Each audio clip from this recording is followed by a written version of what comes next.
Okay. So today we're going to dive right into something that's been making, a lot of headlines recently. Mm-hmm. And that's the Unitary Executive Theory. Right. You've probably heard it mentioned maybe when folks are talking about, the powers of the president and how much authority they really have. Yeah, for sure. So what we're going to do in this deep dive is really cut through some of that,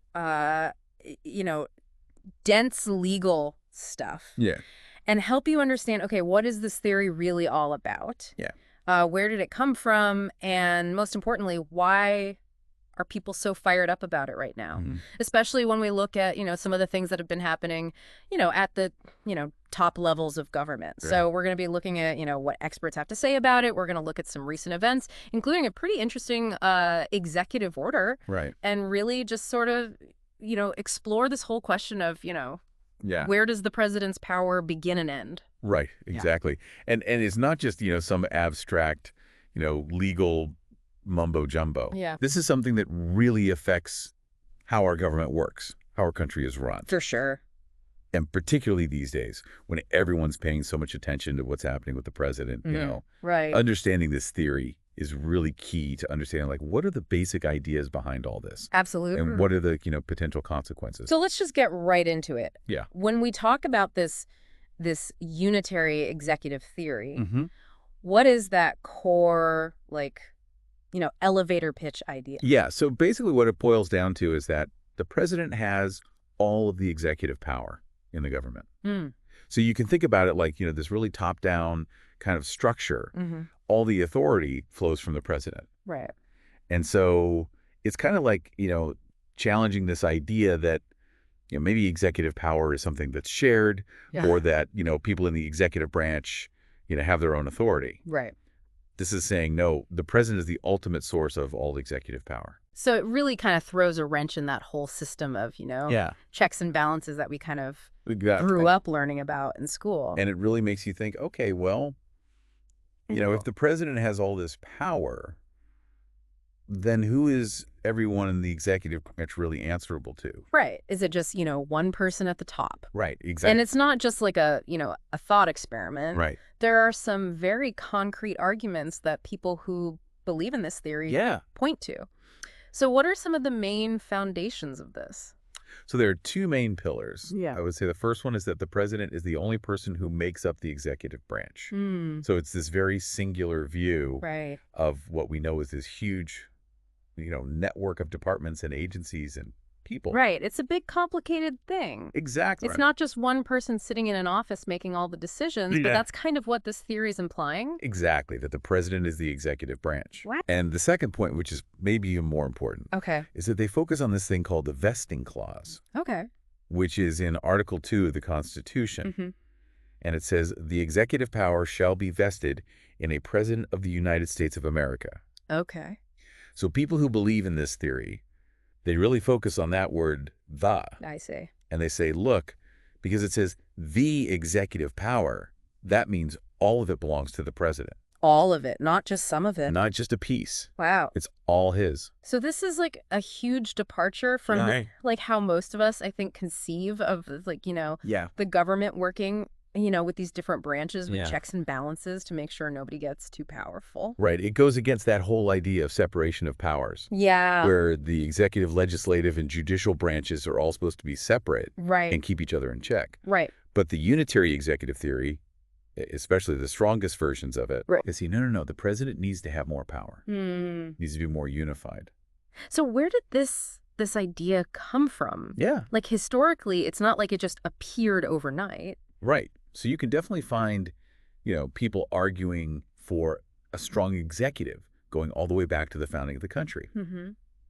But this theory, as we talk about it today, it really started to become a big deal in the 20th century. Okay. This idea of like a fully empowered president. Yeah. It's kind of gone up and down throughout history. Mm-hmm. But the modern version, the one we're talking about now, it really came about as a response to the growth of the government. Right. All these agencies and departments. Yeah, the government got a lot bigger and more complicated Exactly. in the 20th century. And so some people said, well, look, you need a strong president to really manage all this, to make it work effectively. To make sure things actually get done. Exactly. Yeah, I see. And it really came back in a big way during the Reagan administration. Yeah. Okay, so The idea of a strong executive has been around, but this like fully formed unitary executive theory is a more recent thing. Yeah, it's kind of like, they took that basic idea and they developed it and made it into this more specific theory. And it's important to note, I guess, that even people who believe in this theory, they don't always agree on, like, the detail. Right, exactly. There's not like one official version of it. Right. Some people who believe in this theory, they mostly focus on the president's power to fire people in the executive branch. Okay. Like that's the main thing for them, Right. They say that's how the president really controls things. So how are we seeing this theory actually being used today, especially with what President Trump's been doing?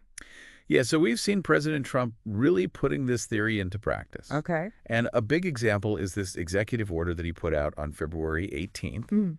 It's called Ensuring Accountability for All Agencies. And basically what this order is trying to do is give the president more power over independent agencies. And these are those agencies like the National Labor Relations Board, the Federal Trade Commission, the FCC. Right, exactly. Like those kinds of organizations. Those are the ones that aren't, under the president's direct control every day. Right, they're not like a cabinet department where the president can just tell them what to do. They've kind of got their own thing going. Right, so they're usually set up as these multi-member boards or commissions. Okay. And the members serve for a certain amount of time, and they have these legal protections that say they can't be fired without a good reason. And that was a deliberate decision by Congress, wasn't it? Right, it was by design. So why would they set it up that way? Well, the idea was that, these agencies, they need to be able to make decisions without being influenced by politics. Right, so they need to be kind of impartial. Exactly. They need to be able to look at the facts and make decisions based on what's best for the country. Right, not just what's good for the president's party or whatever. Right, and they also wanted to make sure that these agencies would think carefully about their decisions. Okay. So having multiple members means that you have different perspectives. Right. People can disagree. And that helps to make sure that they're really considering all the angles. They're not just, rubber stamping whatever the president wants. Right. So President Trump's actions seem to be kind of, going against that whole idea of independence. Yeah, he's really challenging that. We even saw him dismiss a member of the National Labor Relations Board, Gwen Wilcox. Right. How does that fit into this whole unitary executive framework? So when he fired Wilcox and when he put out that executive order, it's like he's saying, look, Article 2 says the president has executive power. And that means he has the power to tell these agencies what to do. Even if there are laws saying he can't fire people from those agencies? Right, exactly. He's saying those laws don't matter. Wow. Because the Constitution gives him the ultimate authority. So basically he's saying the whole executive branch, including these supposedly independent agencies, should just do whatever he wants. Right. They should all be working to help him achieve his goals. And we have a quote from Frank Bowman that really captures how serious this is. Yeah. He called this executive order a step toward an open declaration of dictatorship, which are some pretty strong words. Yeah, he's basically saying that the president is trying to make himself the only law in the land. Wow. So this idea is obviously very controversial. Oh, yeah. What are some of the main criticisms of it? Well, one big issue is that it clashes with the Appointments Clause of the Constitution. Okay. So the Appointments Clause says that Congress has the power to create government offices. Right. Define what those offices do and decide how the people who fill those offices are chosen. So if the president really has all the executive power, like this theory says, what's the point of Congress doing all that? Right, exactly. It's like, are they just there for show? Right. And then there's the actual text of Article 2 itself. Okay. If you look closely at it, Section 2 actually says that the Senate has to be involved in some really important executive powers. Like what kind of powers? Well, for example, the Senate has to approve treaties that the president negotiates. Right. And they have to confirm the people the president appoints to high-level positions. Okay. So that means the president doesn't have complete control over all executive power. Right. He has to work with the Senate on some things. Exactly. Yeah. It's a shared responsibility. And Article 2 also talks about executive departments. And it says that the president has to take care that the laws be faithfully executed. Right. But it doesn't say he has to do it all by himself. Exactly. It says he has to make sure that other people in those departments are doing their jobs. Right. So the language of the Constitution itself seems to suggest that the executive branch is more complicated than just the president. Right? It's not just one person. It's a whole system of people working together. And these agencies that we're talking about, yeah, they're part of the executive branch, but they're often doing things that Congress told them to do. Right. They're implementing laws that Congress passed. So in a way, they're also working for Congress. Exactly. It's not just a simple, president-agency relationship. Right. There's Congress in there, too. And it's important to remember that Article 1 of the Constitution, which is all about the powers of Congress, it has something called the Necessary and Proper Clause. Okay. And this clause gives Congress a lot of power to make laws that are necessary for the government to work. Including laws about how the executive branch does its job. Right, exactly. So if you take this clause literally, it means that Congress can decide how administrative functions are carried out. And they can even protect administrators from being fired by the president without a good reason. And this brings us to some pretty important Supreme Court cases, right? Yeah. Like the Humphreys Executor case from 1935. Right, that's a big one. What happened in that case? So in Humphreys Executor, the Supreme Court said that the Federal Trade Commission was independent. And they said that President Roosevelt couldn't just fire a commissioner from the FTC without a good reason. Even though he was the president? Right, even though he was the president. Wow. And they said that Congress could create agencies that do things that are kind of like what Congress does. Like what? Well, like making rules and deciding disputes. Okay. Kind of like a legislature and a court. And because Congress could create these agencies, they could also limit the president's power to fire people from those agencies. Interesting. Yeah, and it's funny because the Trump administration, they've actually said that they want to overturn this decision. Really? Yeah, they don't like this precedent. So what was the logic behind the Supreme Court's decision in Humphreys Executor? Oh, they made this distinction between two types of presidential power. The first type is the power that's given to the president directly by the Constitution. Like the power to veto laws or to be commander-in-chief? Exactly. Those are things that the Constitution specifically says the president can do. Right. And then there's the second type of power, which is the power that Congress gives to the executive branch through laws.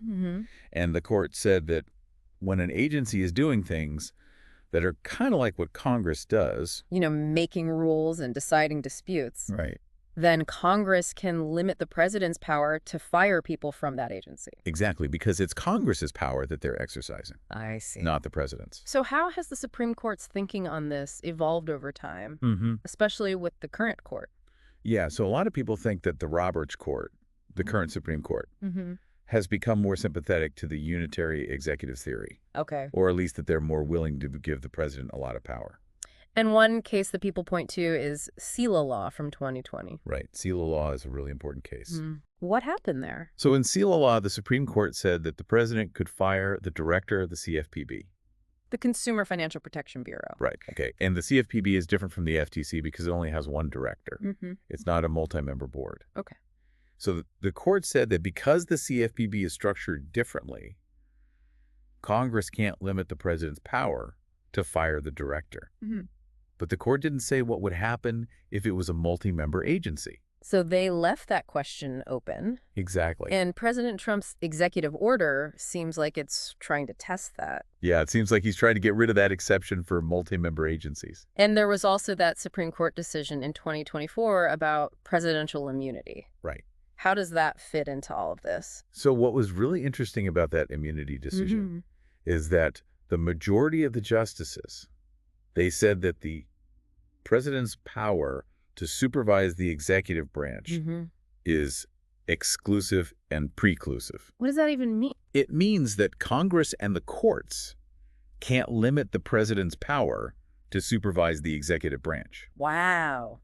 So some people think that this means the president can basically tell anyone in the executive branch what to do. Even if they're supposed to be independent. Right, exactly. So it seems like the Supreme Court is moving in a direction of giving the president more and more control. Yeah, it's a trend that's worrying a lot of people. And it's interesting because President Trump's arguments, they seem to be going beyond what even the Unitary Executive Theory traditionally says. Right, it's not just about constitutional interpretation anymore.